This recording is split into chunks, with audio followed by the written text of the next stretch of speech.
Allahu Allahu Allahu Allah Allahu Allahu Allahu Allah. Bismillahirrahmanirrahim. Assalamualaikum warahmatullahi wabarakatuh.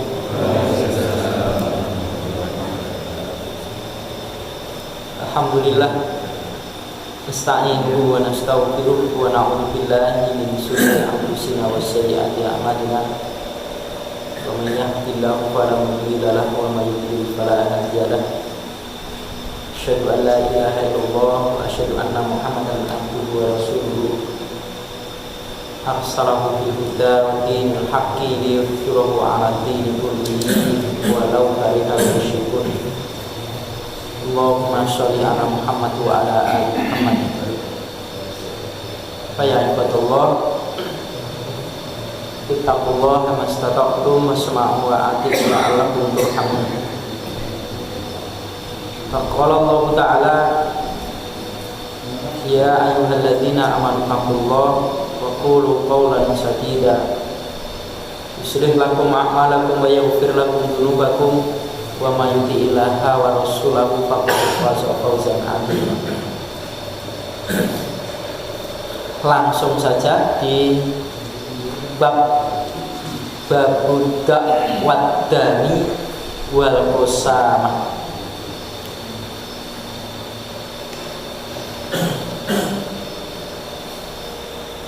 Hadisnya nomor 1306 di kitab saya. Bab dakwah, bab dakwaan kepada darah, artinya pembunuhan, tuduhan atau dakwaan kepada soal pembunuhan, wal qasamati dan kosamahnya sumpah. Jadi ini pembahasan dua bab tentang tuduhan pembunuhan dan soal sumpah.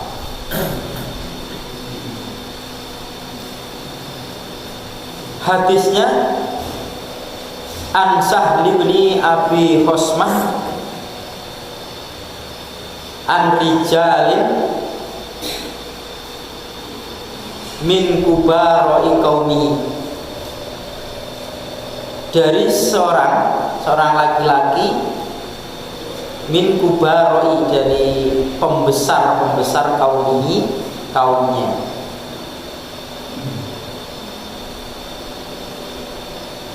Ana Abdullah bin Sahlin, bahwasanya Abdullah bin Sahl, wa Muhayyisah bin Mas'udin, dan Muhayyisah bin Mas'ud, dua orang ini kharaja, keduanya keluar ila Khaybar, menuju Khaybar. Khaybar ini perkampungan Yahudi. Min jahdin, dari kesusahan, asobahum, yang menimpa pada mereka.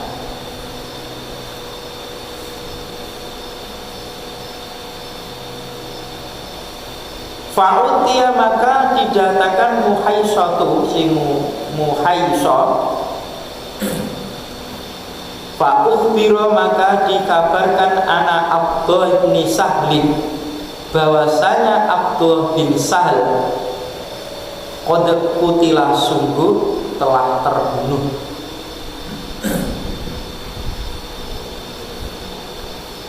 Wa turiha, dan dibuang, fi ainin, pada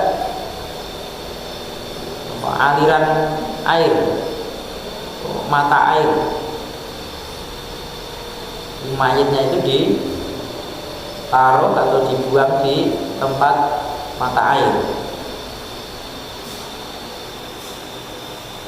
Fa'ata, maka mendatangi Yahudi, si Muhayyisah tadi. Muhayyisah mendatangi orang Yahudi. Faqala maka berkatalah si Muhayyistab bin Mas'ud,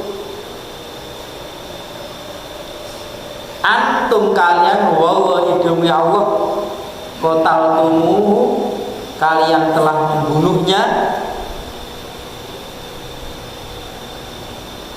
membunuh si Abdullah ibni Sahal,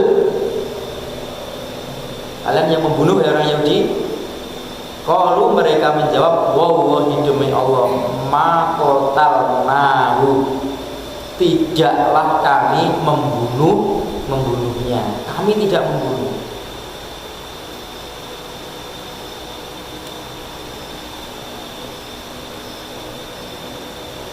Faqbala maka menghadaplah dia si Muhayyisab bin Mas'udin tadi, wa akhuhu dan saudaranya. Saudaranya itu Huwayyisatu. Jadi si Huwayyisah ini saudara tuanya dari Muhayyisab, sama-sama anak dari Mas'ud. Wa Abdurrahman bin Sahlin dan Abdurrahman bin Sahal, ini saudaranya yang terbunuh, adik daripada Abdullah bin Sahal.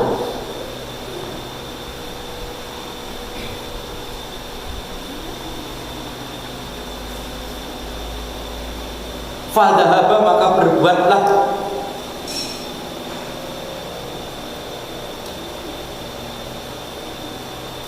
Muhayyisah liyatakallama untuk dia berbicara. Faqala maka bersabda Rasulullah sallallahu alaihi wasallam, kabir. Nah, yang tua, yang bicara yang tua, menghormati yang tua, jangan yang muda yang bicara. Yuridu yang dimaksud, ini bukan hadis, bukan hadis, sisipan dari keterangan hadis ini. Yang dimaksud kabir itu asina, umur. Sin kan gigi ya. Yang dimaksud umur. Yang dimaksud kabir itu umurnya yang sudah tua, yang bicara yang tua. Fatakallama maka berbicaralah si Huwayyisah tadi yang ngebet bicara itu adiknya Muhayyisah. Terus Nabi mengatakan kabir. Nah, terus setelah itu baru kakaknya yang bicara yang namanya Huwayyisah. Sumatakallama kemudian berbicara siapa Muhayyisah. Setelah Huwayyisah itu berbicara kepada Nabi ya, matur kepada Nabi, baru diikuti oleh adiknya Muhayyisah. Faqala Rasulullah sallallahu alaihi wasallam maka bersabdalah Rasulullah sallallahu alaihi wasallam, imma ada kalanya an yatu kalian itu membayar denda ya, itu bahasa Arabnya kan fidyah itu, yatu itu denda. Sohibakum kepada saudara kalian. Wa ima dan ada kalanya an bahwasanya ya'danu mereka itu akan mengizinkan biharbin dengan peperangan.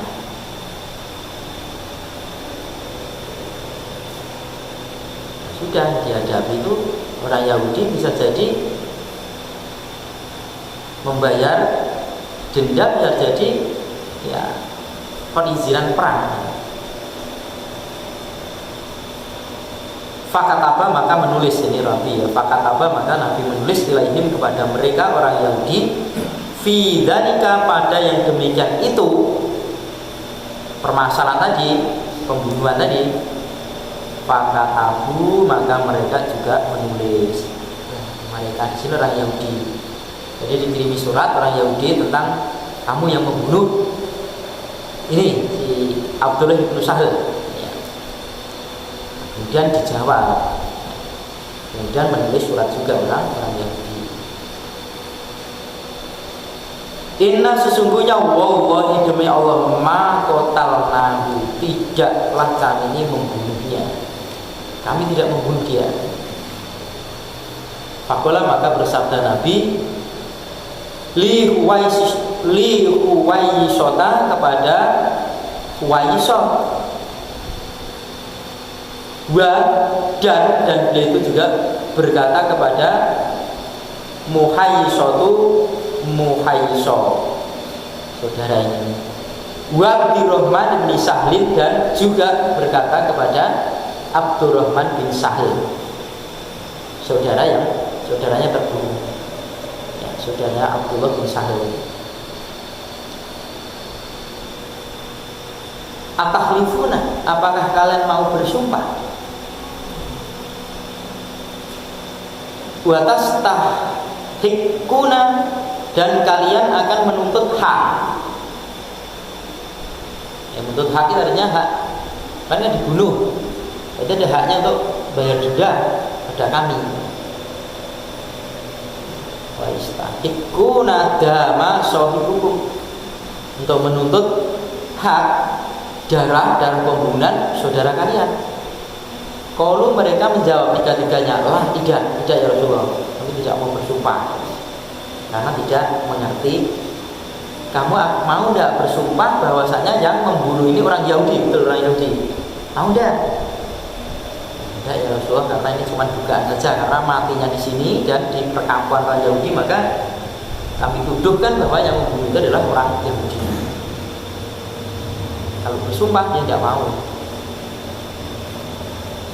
Kalau bersabda Nabi, fatahlifu, maka akan bersumpahlah lakum buat kalian Yahudi, orang Yahudi.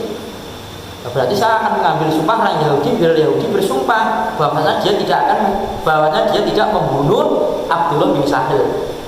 Kalian tidak mau bersumpah. Kalau mereka berkata ketika ini, lastu muslimina, tidaklah dia itu orang muslimin ya Rasulullah. Kok disuruh bersumpah ini? Fawaddahu, maka dendanya Rasulullah Sallallahu Alaihi Wasallam ini dendanya itu dibayar oleh Rasulullah SAW min indi, dari sisinya beliau. Rasul yang menyelesaikannya. Jangan kalau gitu dendanya tak bayar. Faba'atha, maka beliau mengutus ilaihim kepada mereka ma'atan nakotin, 100 ekor unta, dibayar oleh Rasulullah. Qala Sahlun, berkata si Sahl. Jadi memang itu dikirim ke rumahnya Pak Sahl karena terbunuh anaknya itu ya, anaknya Abdullah. Jadi ya udah bayar sudahnya. Qala Sahlun, maka berkata si Sahl, falaqad, maka sungguh rokadotni, ya, telah menginjakku minha, darinya nakotun, darinya unta-unta denda tadi, nakotun, unta-unta tadi, khomroun, yang berwarna merah. Saking banyak kan 100 unta, sampai digiring sampai ke rumahnya, lebok di kandang, mungkin itu sampai si Sahl ini terinjak salah satu unta yang berwarna merah. Jadi ada unta yang harganya mahal, unta merah. Muttafaqun alaihi, disepakati atasnya. Hadis ini sebenarnya sudah diringkas oleh Ibnu Hajar Al-Asqalani. Kalau di kitab Sahih Bukhari agak panjang ya, agak ada keterangan-keterangan yang lebih memperjelas dari pembicaraan kejadian terbunuhnya si Abdullah bin Sahl ini. Ini kayak di ringkas ini, bikin tangsor. Nah, hadis ini si Abdullah bin Sahl ini terbunuh di wilayahnya orang-orang Yahudi di Khaybar. Jadi awalnya itu si Abdullah bin Sahl Dan Muhaisah bin Mas'udin ini keluar mengurusi urusan-urusan di Khaybar. Ada urusan di Khaybar yang penting ya di sana. Ya, permasalahan-permasalahan di sana. Maka ketika datang di sana, Muhaisah ini mengkabarkan dia berdua, ya Muhaisah sama Abdullah bin Sahal. Dia kan berpencar menyelesaikan permasalahan. Lah setelah sampai di sana ternyata Abdullah bin Sahal ini ditemukan tewas dan mayatnya itu ditaruhkan atau dilemparkan atau mungkin dibuang di aliran air, di tempat mata air.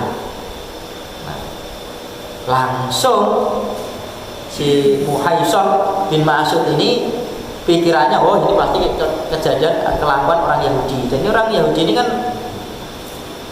di Khaybar ini kan Bani Nadir ini yang ada perjanjian perdamaian dengan Rasulullah SAW. Dia akan menjadi kafir ini dan dengan syarat membayar jizyah, dan disepakati nanti. Tapi ya kayak gitu kelakuannya. Ya. Dan tidak ada bukti siapa yang membunuh, cuman si Muhaisah ini karena kejadian di sini siapa lagi kalau bukan orang Yahudi yang membunuh. Kalau bukan si orang-orang Khaybar siapa lagi ini? Ya. Langsung antum wallahi qataltumuhu.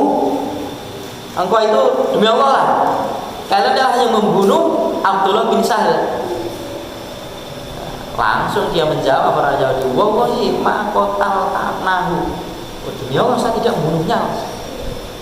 Nah, gimana ini? Ya. Akhirnya Muhaisah ini ditemani dengan saudaranya, ya, saudaranya Muhaisah. Adalah kita menghadap pada Rasulullah SAW, dan juga ada temannya. Kalau di hadis yang lengkap itu tidak ujuk-ujuk datang saudara orang Muhaisah dan Abdurrahman bin Sahal ini. Ya, ini ya sudahlah ceritanya. Ya.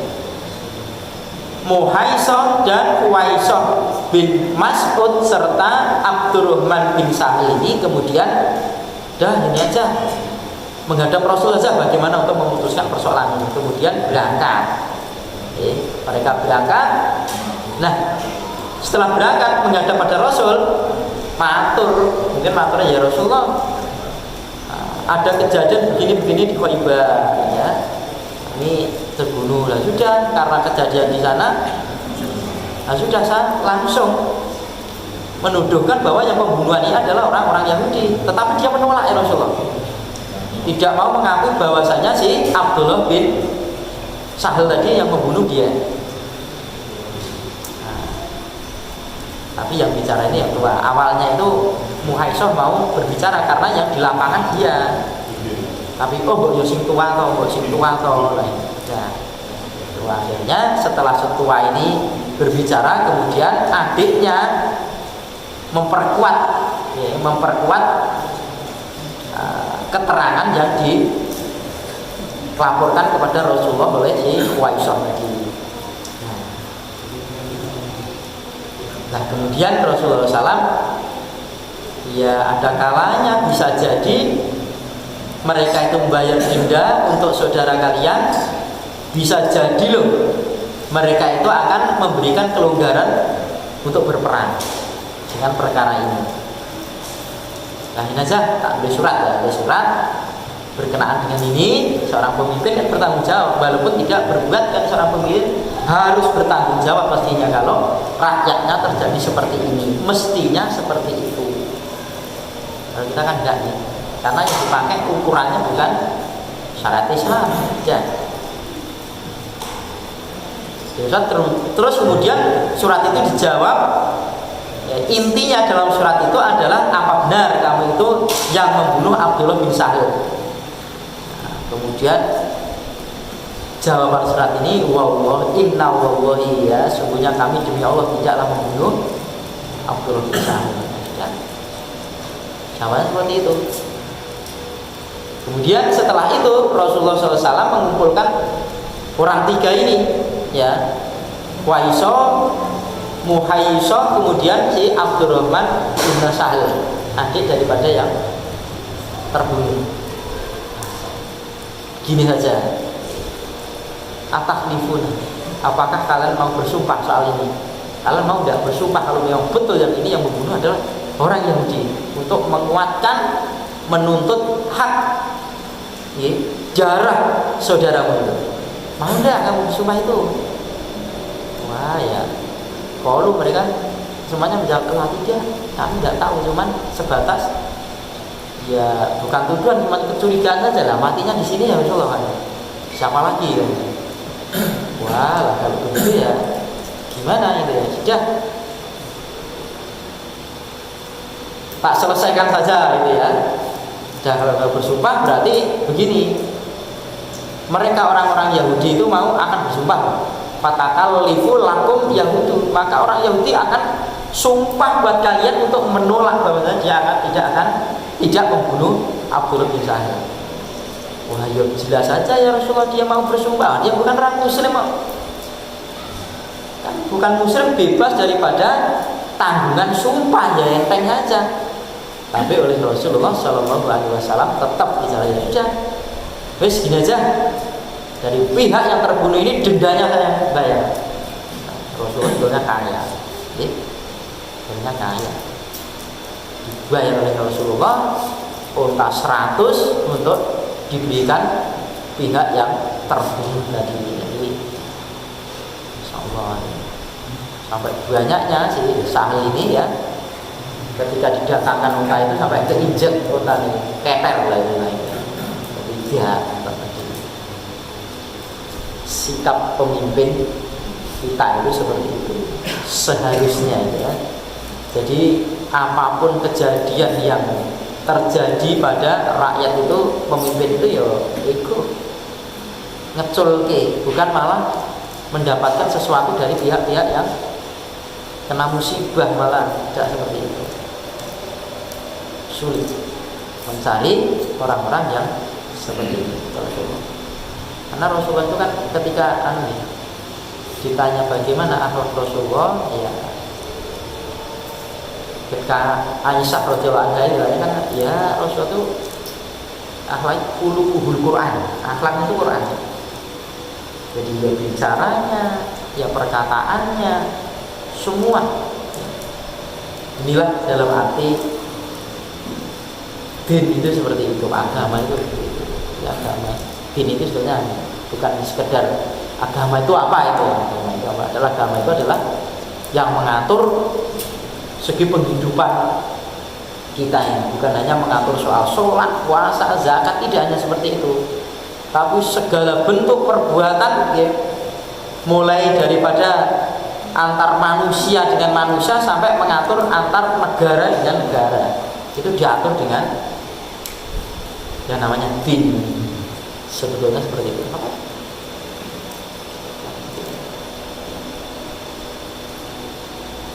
Ukurannya adalah ukuran wahyu. Kalau Rasulullah SAW tidak memperberatkan daripada keuntungan, tetapi memperberatkan bahwasanya seorang pimpinan itu adalah sebagai tanggung jawab di hadapan Allah Ta'ala.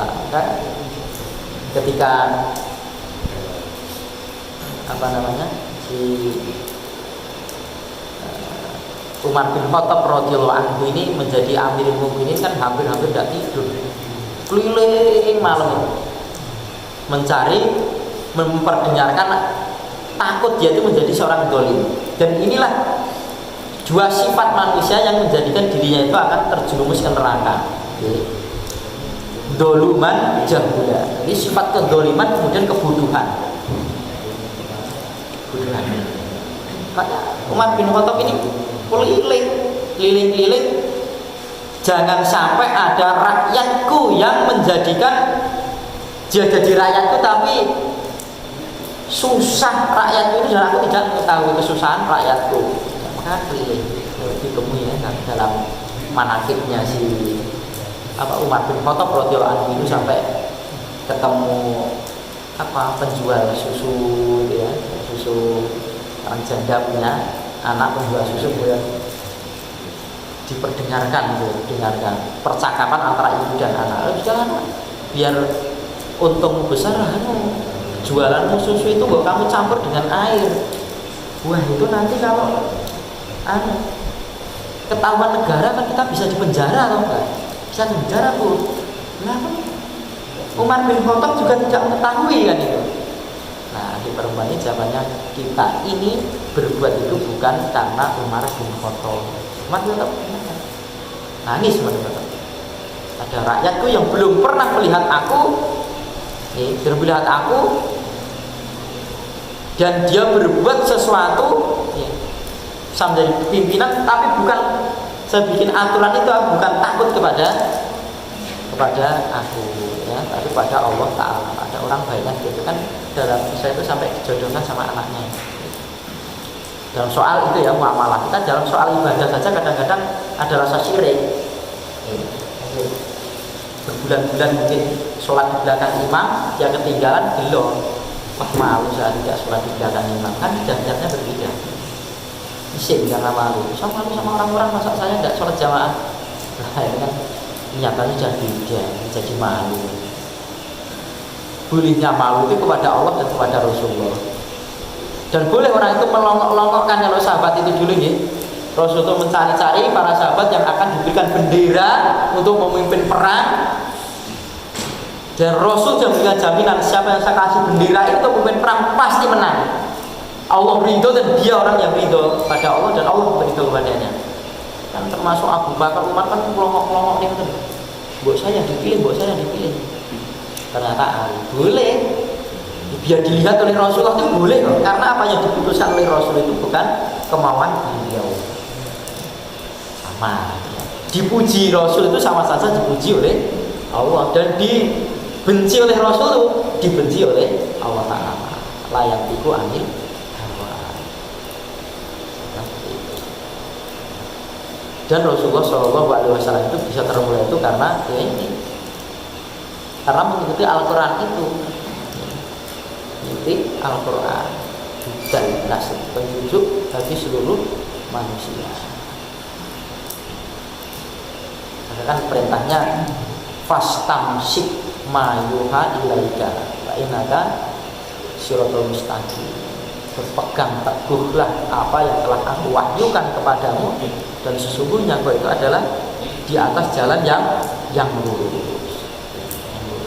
Ini yang diwahyukan oleh Allah Ta'ala adalah Al-Quran Al-Karim. Kemudian wa innahu ladzik wa dzikrulaka wa qaumika fasaufa tasalun. Dan dia itu Al-Quran itu adalah menjadikan sebutan kemuliaan buat kamu dan buat kaummu, dan kamu akan ditanya bagaimana kamu akan mengamalkan Al-Quran tadi. Termasuk apa yang disampaikan Nabi itu ya sesuai dengan Al-Quran. Seperti hukum-hukum kejadian seperti ini sama menjalankan itu. 1307 wa'an rojulin min ansorin, dan dari seseorang dari kalangan orang Ansor, anna Rasulullah Shallallahu Alaihi Wasallam, bahwasanya Rasulullah Shallallahu Alaihi Wasallam akoro, yaitu menetapkan al-qasamata, akan sumpah ala atas makanat apa-apa yang ada alaihi atasnya sumpah tadi, hukum sumpah tadi, penetapan tadi, fil jahiliyati pada masa jahiliyah, pada zaman jahiliyah. Wa qadha biha, dan beliau dan memutuskannya tentang sumpah tadi. Siapa yang memutuskan? Rasulullah Shallallahu Alaihi Wasallam bainan nasi, di antara manusia, minal ansori, dari kalangan orang-orang Ansor, fi qatilin, pada urusan pembunuhan, idza apabila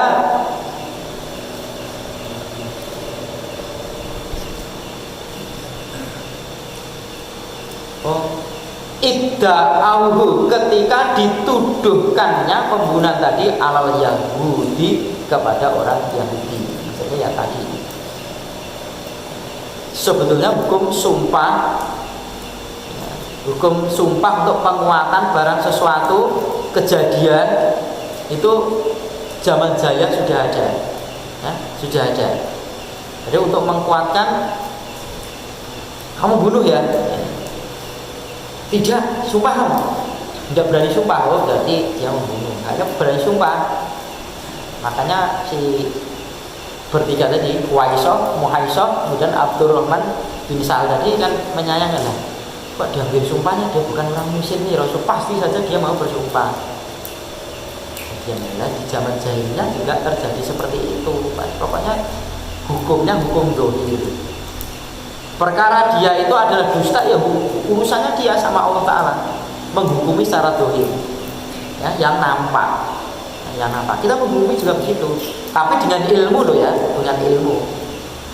Nanti dengan ilmu itu kalau orang berilmu kan menghukumi dengan Al-Quran, tidak ada dengan sunnah, tidak ada lagi dengan ijtihad dia.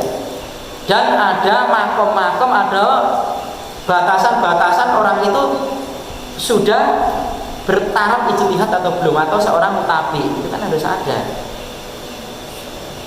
Baca Quran saja belum bisa atau beratul-beratul saya berijtihad, nah itu kan namanya kan tidak pas. Orang berijtihad yaitu orang-orang yang mutabi, orang yang mengikuti istilah. Nah, Rasulullah mengambil keputusan seperti itu. Di zaman jahiliyah sudah ada hukum sumpah-sumpah, itu sudah ada, diambil sumpahnya untuk menguatkan barang yang tidak jelas biar jelas, ya, kalau berani sumpah. Nah kemudian dipakai hukum, dipakai untuk memutuskan perkara orang Ansor, ya, orang Ansor yang menuduh orang Yahudi, ya, orang Ansor yang terbunuh kemudian dituduhkan oleh orang Yahudi, kemudian dipakai oleh Rasulullah. Ya, hadis yang di atas tadi, diambil sumpahnya juga orang Khaybar, orang-orang Yahudi. Berarti kalau menurut di sini sumpahnya orang-orang kafir, orang di luar Islam itu sebetulnya juga terpakai, tidak terpakai. Termasuk dalam hukum-hukum nikah. Ketika nikah di masa jahiliyah, kemudian dia masuk Islam, maka belum pernah ditemukan hadis-hadis yang berkenaan harus mengulangi nikah. Nah, harus mengulangi nikah. Dan ini dulu pernah saya ketika di tahun 2006 itu ada 12 orang. Nah, 12 orang, sebagiannya berpasangan suami istri, sebagiannya juga masih bujangan di daerah Dalam Kalimantan Malang sana, masuk Islam dan kebetulan diislamkan oleh Kiai Amir Isha dari Ruki pada saat itu, bencana teroris. Malah datangkan Ruki, dan Ruki diislamkan. Nah kemudian datanglah Ustadz setelah itu dari Ustadz Ali Basmul Solo, ya Al-Isyad, begini Mas, harus dikasih sertifikat kalau dia sudah Islam, terus kemudian ya diumumkan kepada orang-orang sertifikat ini bahwasanya ini sudah masuk Islam dan kata orang banyak. Ada usulan juga harus, bukan dari Ali Basmul, dari temannya, dinikah ulang. Tapi beliau juga belum menyepakati dan sampai sekarang belum juga. Dan saya juga masih menanyakan, apa pernah kejadian di zaman sahabat itu ketika Umar bin Khattab radhiyallahu anhu di masa jahiliyah dia punya istri, terus kemudian ketika masuk Islam juga mengulangi pernikahannya lagi. Atau ada hal-hal yang berkenaan dengan itu. Kan kadang-kadang sudah tenar, hadisnya tidak ada. Kayak Rasul itu kalau berhenti sebelum kenyang kalau makan, dan belum tidak makan sebelum lapar, kan belum pernah kita temukan. Apalagi anak berbatu minal iman, terus ditulis al-hadis. Jadi lebih hati-hati saja, karena menisbatkan kepada Rasulullah SAW, pada Rasulullah tidak seperti itu. Ya, persiapan tempat duduk mereka adalah di neraka, maka ya hati-hati saja. Kecuali itu hadis. Maka dalam rangka ini biar kita tidak termasuk orang yang jahul tadi. Kalau doluman kita untuk mengentaskan daripada kita kedoliman, maka kita yang pertama juga harus punya ilmu dan kita berusaha untuk mengamalkan ilmu itu supaya tidak menjadi orang dolim. Orang dolim itu kan menempatkan sesuatu yang bukan tempatnya, lawan daripada anti. Itu adalah dolim. Makanya ilmu itu nomor satu. Nomor satu. Sebelum berbuat, sebelum dia berkata harus dengan ilmu. Sebelum apa-apa. Bahkan Nabi Adam alaihissalam ya dibekali oleh Allah Ta'ala itu dengan bermacam-macam ilmu, macam-macam ilmu perbendaan yang ada di sekitarnya. Sehingga ketika malaikat itu datang yang awalnya itu meremehkan Nabi Adam, ketika Allah Ta'ala itu ini ja'ilun fil ardi khalifah itu kan akan menjadikan, padahal itu bukan taharin. Mereka akan menjadikan Adam manusia yang akan setaruhkan di bumi ini. Nah, orang tarik kok orang cocok lah itu gini. Nah, kok belum perlu Adam. Adanya kan diberi asma-asma, nama-nama yang di sekitar benda-benda di situ. Ketika didatangkan itu, ya ini bab ilmu, ini bab ilmu. Malaikat disuruh untuk menyebutkan nama-nama yang ada di situ, belum tahu karena dia jawab cuma enak. Subhanaka la ilma lana illa ma 'allamtana. Itu Allah Maha Suci. Saya tidak punya ilmu kok sebelum kamu memberikan ilmu. Tapi Adam karena sudah beri ilmu, nah, kan kemudian kan awal-awal daripada Allah Ta'ala suruh sujud itu karena mengakui keutamaan, bukan sujud karena ibadah, mengakui keutamaan Nabi Adam. Dan sujud ini bukan diartikan bukan seperti ini saja. Orang kan sering menyembah itu begini, belum tentu. Orang menyembah itu adalah bahasa Jawa menggumuni benda sebagaimana dia itu gumunnya kepada Allah Ta'ala. Menghirani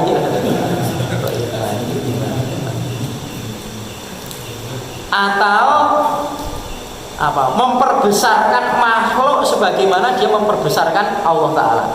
Itu dalam arti ya yang bukan nyembah itu bukan begini saja, tidak. Ya, terbaik ya seperti itu. Ini lagi gede ya. Bahasa Jawa itu luas nih. Kata ustadz saya itu nah dunia bahasa Indonesia ini piye? Dibunyi-bunyikan ngono kok piye? Kulo dunia tangga kulo. Saya dibunyi-bunyikan tetangga saya. Repot ya. Baca lebih bahasa Jawa itu lebih. Kemarin kan Ginio itu kan belum ketemu bahasa Indonesia-nya. Udah Ginio yo melu aku tuh dhisik kowe ra semen. Terus Ginio itu basa apa? Kemarin beliau saudara kita yang belajar bahasa Jawa halus itu wah memang khazanah ilmunya luar biasa. Akhirnya kalau kita kan serontalan Pak. Bahasanya campuran-campuran jadi lucu kan gitu. Jadi lucu. Nah, kembali ke sini. Inilah ya, hukum-hukum Islam yang ada ini. Jadi namanya din ini begini. Dan ini bukanlah sekedar mengatur segi ibadah-ibadah khusus, bukan ibadah-ibadah yang kayak sholat, zakat, puasa. Juga kan semua itu diatur oleh din ini. Maka apa yang kita ketahui ini adalah berusaha kita untuk mengamalkan semampuan kita yang ada. Adapun soal-soal yang lain dengan saudara-saudara kita yang ada perbedaan, soal-soal yang buruk, maka sudah wajar. Jadi tidak apa-apa. Dikira sahabat itu dulu tidak berbeda pendapat, beda. Apa dikira ulama-ulama besar itu tidak ada perbedaan? Ada, cuma dia mensikapinya dengan gondeli dan ini. Cobalah kita belajar ke Imam 4 ini apa semuanya kan berbeda. Syafi'i berbeda dengan Imam Ahmad, ya. Kemudian sama Imam Malik kan berbeda juga mereka, tapi kan satu sama lain juga saling menghormati.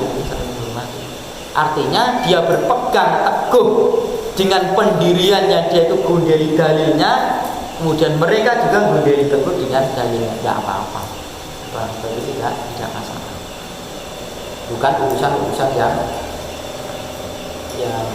usul ya, bukan urusan-urusan yang pokok buat kita ya.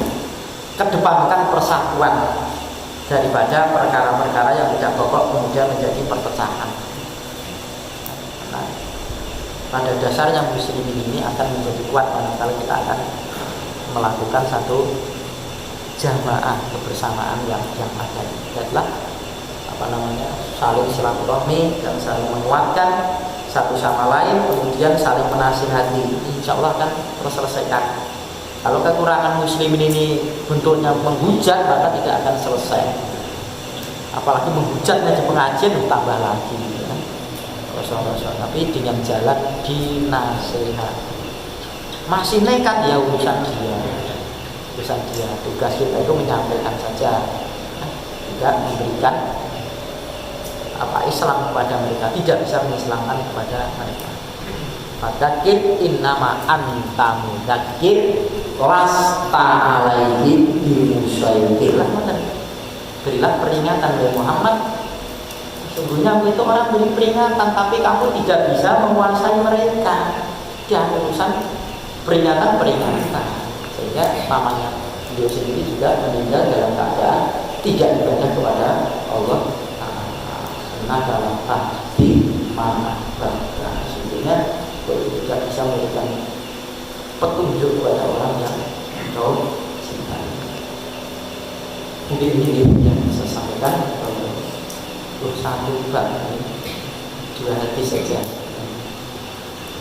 Aku berkata astagfirullahaladzim, subhanallah, astagfirullahaladzim, astagfirullahaladzim, assalamualaikum warahmatullahi wabarakatuh.